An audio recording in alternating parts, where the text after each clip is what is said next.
Special train से रामेश्वरम धाम की तीर्थ यात्रा। आज ही अपनी सीट बुक कराएं tripurayatra.com पर।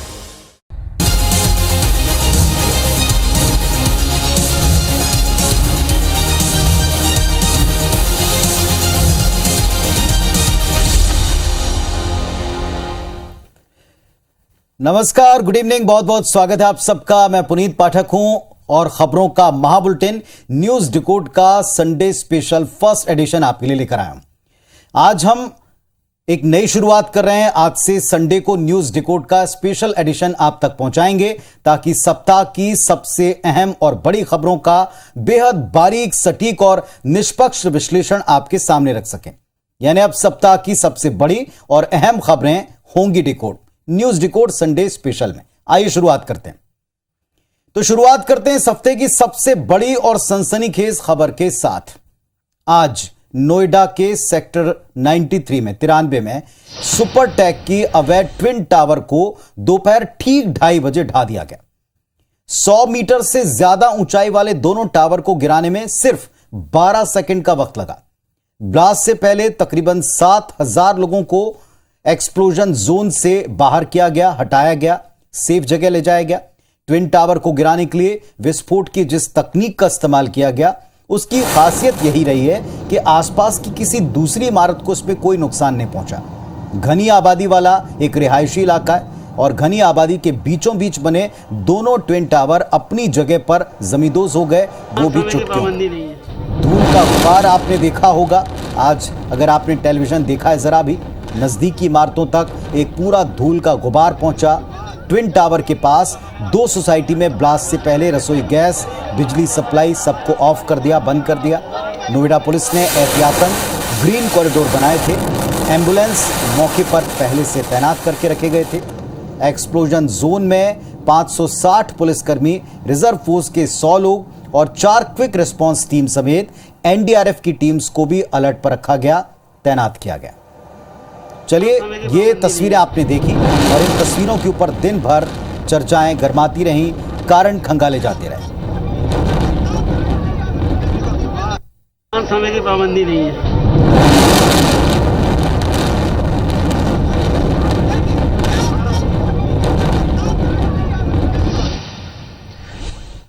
और चलिए अब बात मुद्दे की। इस हफ्ते एक बार फिर से एक वीडियो पर विवाद हुआ। यह विवाद सुर्खियों में रहा। धार्मिक भावना को आहत करने के आरोप लगे, प्रदर्शन हुआ, गिरफ्तारी भी हुई, जमानत भी हुई और फिर उस पर भी हंगामा हुआ। यानी महज 2 से 3 मिनट के वीडियो ने एक बार फिर से देश का माहौल खराब कर दिया। भारत जैसे उदारवादी और सामाजिक सद्भाव के प्रतीक देश में कैसे कट्टरपंथी विचारधारा अपनी पैठ जमाती जा रही है, आज हम इसी की तह तक जाने की कोशिश कर रहे हैं। एक बात जो हम सबके जहन में है, दिलो दिमाग में है, हम सब जिस बात को जीते आए हैं, राष्ट्रपिता महात्मा गांधी ने कहा था कि मेरा धर्म सत्य और अहिंसा पर आधारित है। सत्य मेरा भगवान है, अहिंसा उसे साकार करने का साधन। और ये बात हमने बचपन से अपनी तालीम की, अपनी शिक्षा के पहले चरण से सीखी है। समझिए कि हमारे राष्ट्रपिता ने हमें क्या दिया है। और आज हमारे देश में शाब्दिक हिंसा का मानो एक नया चलन सा चल रहा है। चलिए इसका एक उदाहरण देकर हम इसको समझते हैं।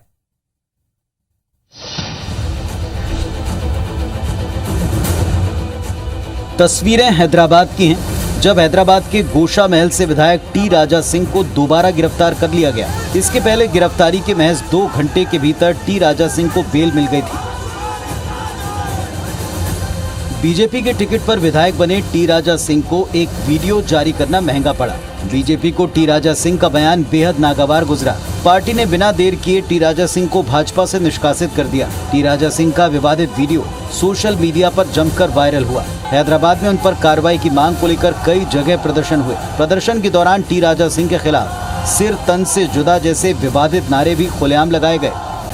बड़ी संख्या में मुस्लिम युवाओं ने गोशा महल की तरफ मार्च करने का प्रयास किया, लेकिन पुलिस ने उन्हें रास्ते में ही रोक दिया। प्रदर्शन की खबरें अंबरपेट, तल्लभकट्टा, मोगलपुरा, खिलवत, बहादुरपुरा और चंचलगुड़ा से आई थी। हैदराबाद से सांसद ओवैसी ने टी राजा सिंह की कुछ इस तरह निंदा की। भारतीय जनता पार्टी की ऑफिशियल पॉलिसी बन चुकी है कि प्रॉफेट मोहम्मद सल्लल्लाहु अलैहि वसल्लम उनके बारे में बकवास बकी जाए, गंदगी बकी जाए है नहीं। तेलंगाना की आवाम, देश की आवाम देख रही है और जनता इनको जमहूरी तरीके से मुंह तोड़ जवाब देगी, आप देखना। तो एक वीडियो से हैदराबाद में तनाव फैल गया। हालांकि बाद में टी राजा सिंह ने वीडियो में दिए गए बयान को मजाक बताते हुए सफाई देने की कोशिश भी की। चलिए अब जरा ये भी जान लीजिए कि टी राजा सिंह ने वीडियो जारी क्यों किया।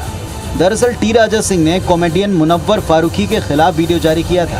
मुनव्वर ने पिछले हफ्ते हैदराबाद में कॉमेडी शो में परफॉर्म किया था। इसके पहले राजा सिंह ने फारूकी के शो को रोकने की धमकी दी और सेट में आग लगा देने की बात कही थी। राजा सिंह का कहना था कि मुनव्वर फारूकी ने हिंदुओं की धार्मिक भावनाओं को आहत किया है। इस धमकी के बाद उनको हाउस अरेस्ट पर रखा गया था। कुल मिलाकर इस बयान और इस पूरे विवाद से एक बार फिर देश में तनाव उपज सकता था। सौभाग्य से ऐसा हुआ नहीं।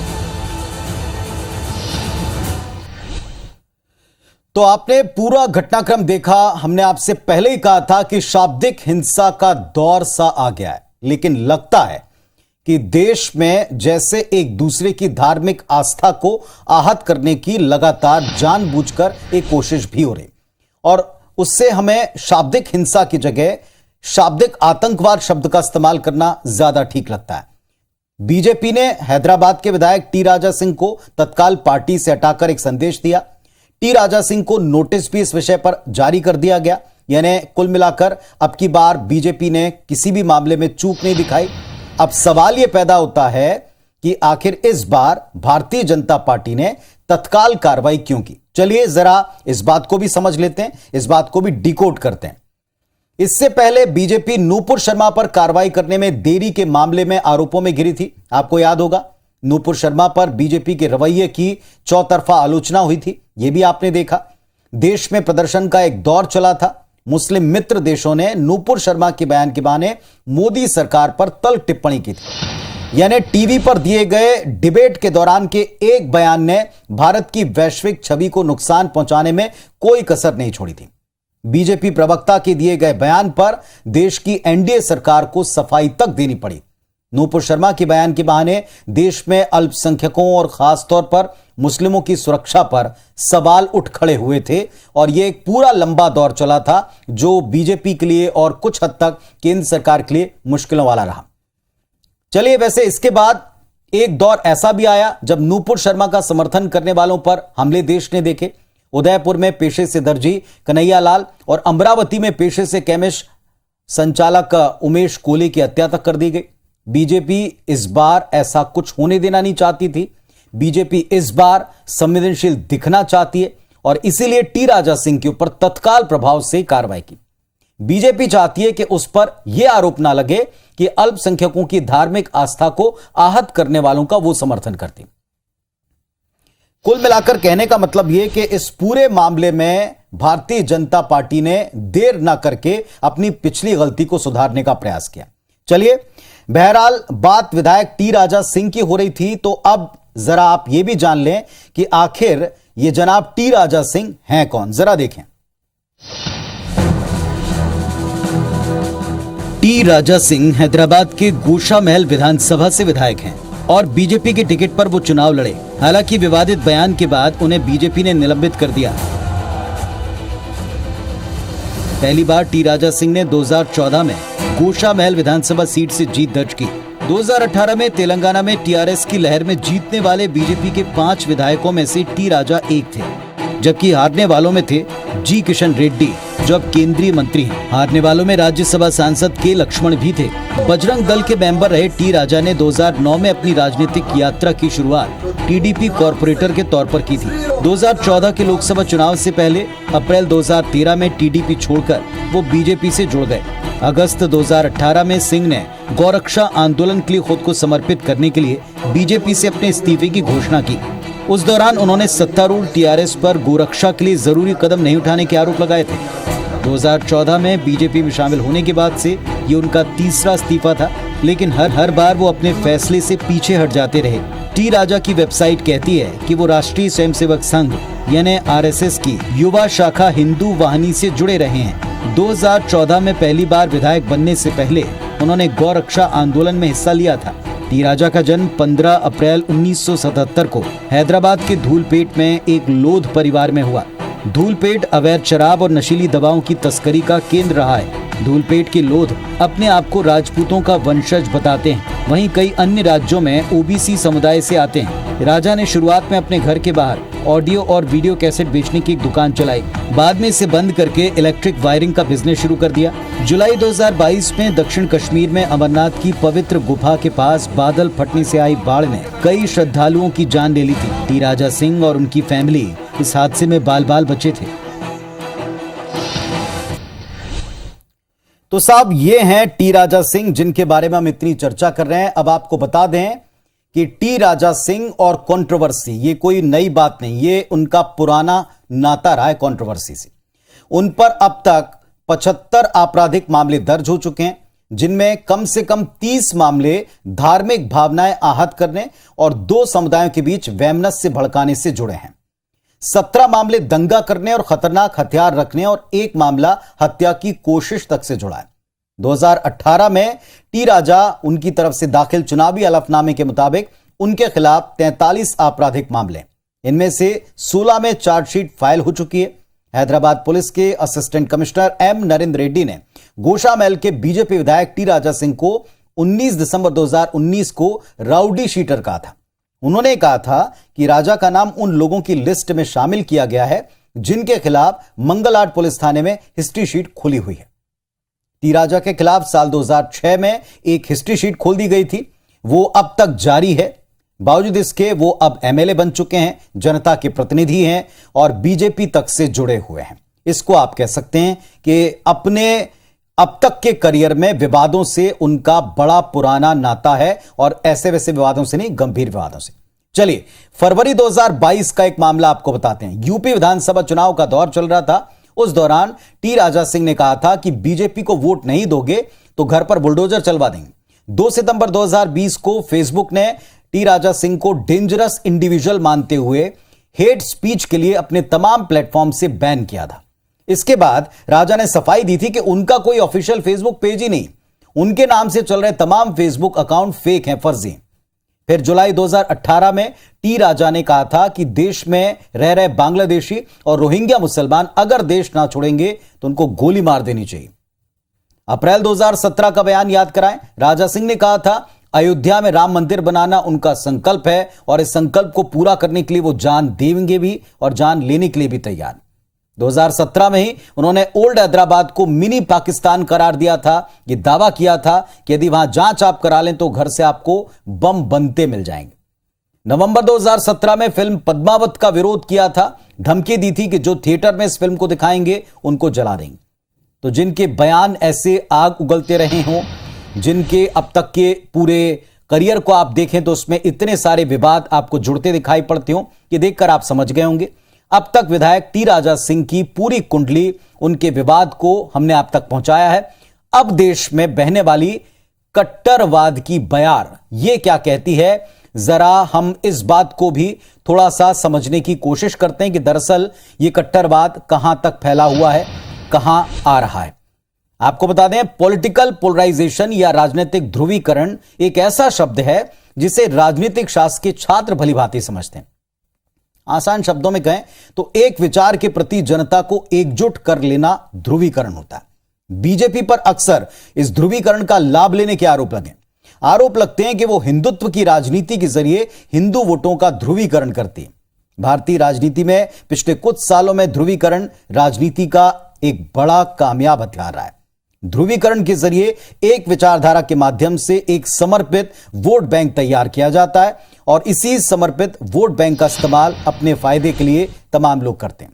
चलिए, यह सब कुछ समझने के बाद अब टी राजा सिंह पर बीजेपी कार्रवाई कर रही है नुकसान देखकर।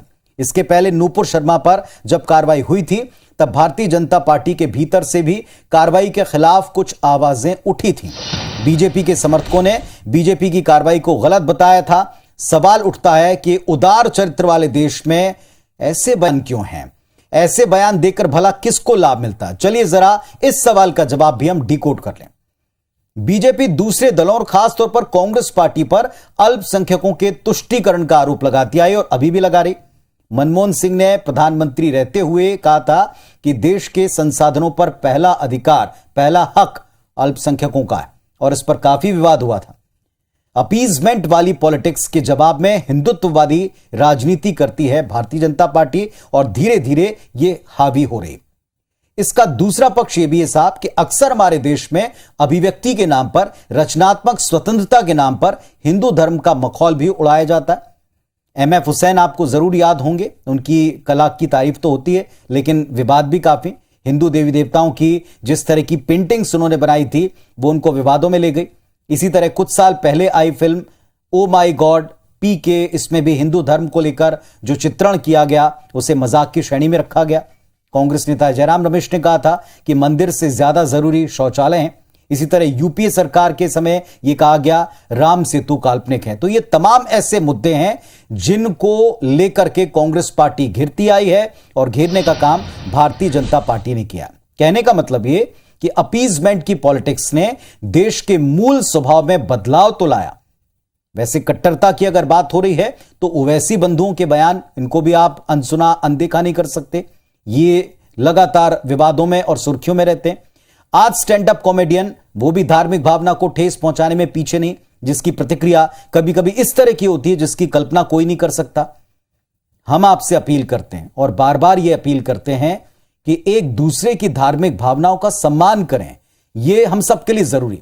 देश की प्रगति में आप अपना अपना योगदान तय कर लें, वो बहुत है। देश में सद्भावना, सहिष्णुता का माहौल बना रहे, यह उम्मीद हम कर सकते हैं। और पॉलिटिक्स में चाहे तुष्टीकरण हो चाहे ध्रुवीकरण हो, इस पॉलिटिक्स का शिकार ना बने, इस बात की उम्मीद हम करते हैं। और अब वक्त है इस सप्ताह की दूसरी बड़ी खबर को जानने का। 2013 में सोनिया गांधी ने अपने सुपुत्र और तब अमेठी के सांसद राहुल गांधी को कांग्रेस का उपाध्यक्ष बनाया और तब से कांग्रेस की रीति नीति में आमूलचूल परिवर्तन हुए। क्या बदलाव हुए? आज कांग्रेस की जो हालत है वो क्यों है? क्या 7 सितंबर से शुरू हो रही भारत जोड़ो यात्रा, इसका लाभ पार्टी को मिलेगा? क्या वाकई में राहुल गांधी कांग्रेस की कमान संभालने में सक्षम हैं? सवाल यह कि क्यों राहुल गांधी छद्म रूप से मुखिया बने रहना चाहते हैं, खुलकर क्यों नहीं खेलते? ऐसे कुछ अहम सवालों के जवाब हम इस सेगमेंट में तलाशने की कोशिश करने वाले। चलिए शुरुआत करते हैं और सिलसिलेवार तरीके से आपको भी बताते हैं कि दरअसल ऐसा हम क्यों कर कह रहे हैं। पिछले 8 साल में पहली बार कांग्रेस सबसे ज्यादा एक्टिव मोड में अभी दिख रहे। अगले महीने की 7 तारीख यानी कि 7 सितंबर से कांग्रेस एक देशव्यापी अभियान छेड़ रही है। राहुल गांधी भारत जोड़ो यात्रा करेंगे और यह यात्रा किस तरह की होगी, जरा इस पर आप एक रिपोर्ट देखें।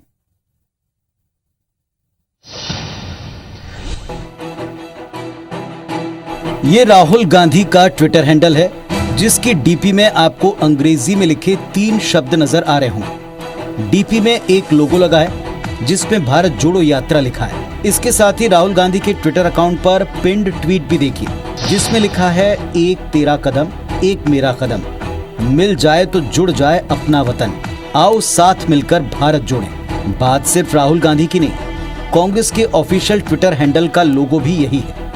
यही लोगो अब कांग्रेस नेताओं ने भी लगाना शुरू कर दिया है, जिसमें प्रियंका गांधी भी शामिल है। अब बात करते हैं कि आखिर भारत जोड़ो यात्रा है क्या।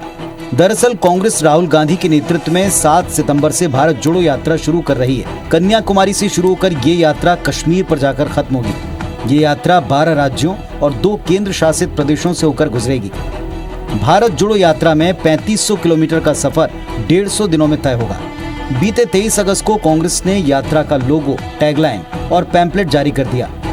आने वाली 5 सितंबर यानी यात्रा से 2 दिन पहले कांग्रेस देश के 32 शहरों में प्रेस कॉन्फ्रेंस करेगी। राहुल गांधी ने इस यात्रा के बारे में कहा कि मेरे साथ कोई चले या ना चले, मैं अकेला ही चलूंगा।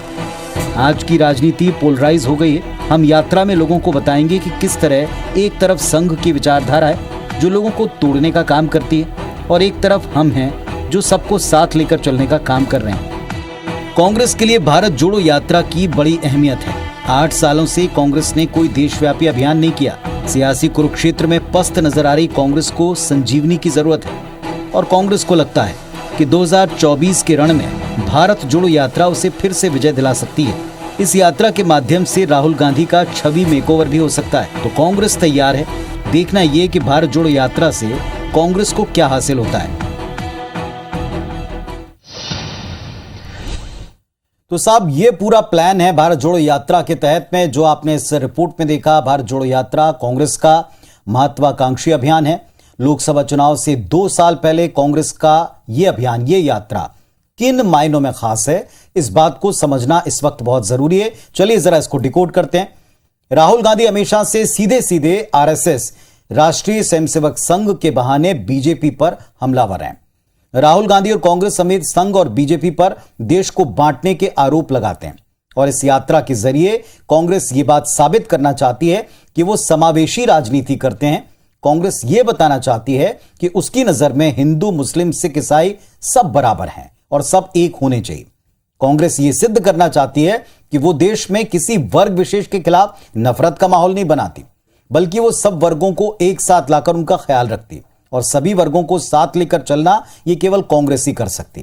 तो ये मैसेज है जो कांग्रेस पार्टी अपनी इस भारत जोड़ो यात्रा के दौरान और स्पेशली राहुल गांधी देना चाहते हैं। चलिए, अभी तक आपने राहुल गांधी या कांग्रेस की भारत जोड़ो यात्रा के मकसद को पूरी तरह समझा होगा। राहुल गांधी की भारत जोड़ो यात्रा की बात हो रही है तो भारतीय राजनीति के इतिहास में पदयात्राओं को समझना भी बहुत जरूरी है। पदयात्राओं का काफी महत्व रखा है। क्या महत्व अब तक रहा है, कौन कौन सी बड़ी पदयात्राएं हुई हैं, इस पर बाद में बात करेंगे। पहले इतिहास रचने वाली एक ऐतिहासिक पदयात्रा जो हम सबको पता है, उस पर रिपोर्ट देखें। दुबली पतली काया, लेकिन फौलाद सा हौसला और अंग्रेजी हुकूमत से लोहा लेने का पक्का इरादा। ये तस्वीरें दांडी मार्च की हैं, जिसने ब्रिटिश हुकूमत की नींव हिला दी थी। भारत की आजादी से पहले महात्मा गांधी ने अंग्रेजों के खिलाफ छोटी लेकिन दमदार पदयात्रा निकाली। महात्मा गांधी ने पूरे भारत में दांडी यात्रा के नाम से एक यात्रा शुरू की। अंग्रेजों के खिलाफ लड़ाई का भारतीय चेहरा महात्मा गांधी को पूरे भारत में दांडी यात्रा ने मशहूर किया और अंग्रेजों के खिलाफ लड़ाई का सर्वमान्य भारतीय चेहरा बना दिया। उस समय भारत में एक मन यानी 38 किलो नमक की कीमत 10 पैसे हुआ करती थी। उस पर सरकार ने 20 आने यानी 2400% का कर लगा दिया। महात्मा गांधी ने अहमदाबाद से 241 किलोमीटर दूर दांडी जाकर नमक कानून तोड़ने का फैसला किया। उन्होंने अपने साथ जाने के लिए 79 कार्यकर्ताओं का चयन किया। उसमें खुद महात्मा गांधी भी शामिल थे। उस वक्त उनकी उम्र 61 साल थी।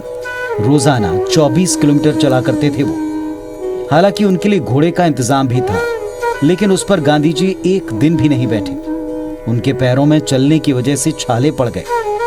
दांडी मार्च ने पदयात्राओं के लिए सफलता की बड़ी गहरी लकीर खींची। महात्मा गांधी की दांडी यात्रा के 2 महत्वपूर्ण उद्देश्य थे। पहला, शिथिल पड़ी कांग्रेस में एक नई जान फूंकना और दूसरा, नमक पर कर लगाकर जो लूट चल रही है उसको वापस करवाना। 241 किलोमीटर की यात्रा 25 दिन तक चली। उस आंदोलन में न सिर्फ नमक कानून तोड़ा गया, बल्कि देश भर में आंदोलन की एक नई अलख जगाई गई। इस पदयात्रा में शामिल हर यात्री को उन्होंने खुद चुना, एक लिस्ट बनाई, सभी राज्यों का प्रतिनिधित्व सुनिश्चित किया। महात्मा गांधी की दांडी यात्रा ने भारतीयों के अंदर स्वतंत्रता के लिए एक नया संकल्प पैदा किया।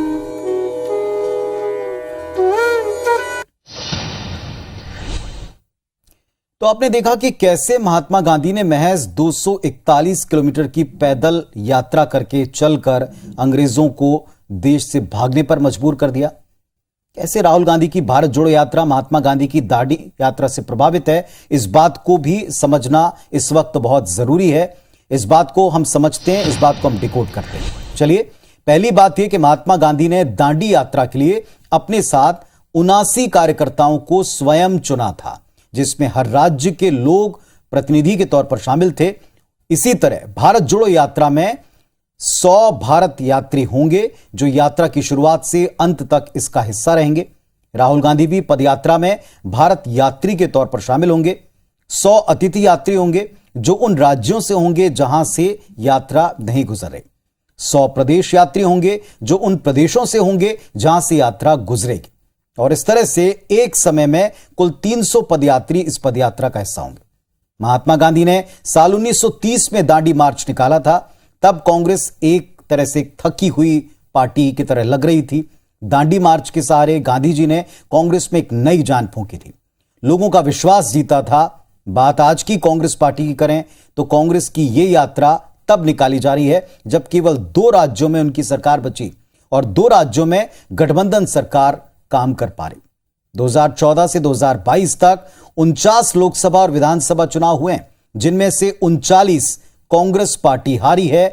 और यह बात सिद्ध करती है कि कमोबेश कांग्रेस पार्टी की जिस तरह की स्थिति है, कांग्रेस पार्टी का जिस तरह का आज के वक्त में दौर चल रहा है, इसमें ऐसे किसी रिवाइवल की, ऐसे किसी सर्वाइवल यात्रा की जरूरत तो है, लेकिन क्या यह यात्रा और इसकी प्लानिंग वैसा असर छोड़ पाएगी जैसा कांग्रेस पार्टी चमत्कार की उम्मीद कर रही है? यह देखना होगा, क्योंकि कांग्रेस के साथ में यह जुमला आपने सुना है कि कांग्रेस पार्टी और उसके अभियानों को उनके आंतरिक मसलों से, उनके आंतरिक लोगों से कई बार झटका लगा है। तो अब इसका हश्र क्या होता है, यह भी हम आप तक पहुंचाएंगे, उसको भी हम जरूर वक्त दर वक्त डिकोड करते रहेंगे। तो न्यूज डिकोड संडे स्पेशल में आज का सफर यहीं तक। उम्मीद करते हैं कि आपका आने वाला सप्ताह आपका और आपके परिवार का एक बेहद अच्छा वक्त लेकर आएगा। मुझे अपनी पूरी टीम के साथ आप इजाजत दीजिए। कल आपसे फिर से रात 8:55 पर मुलाकात होगी न्यूज डिकोड में। तब तक अपना और अपने परिवार का अच्छा ख्याल रखें। नमस्कार, शुभ रात्रि।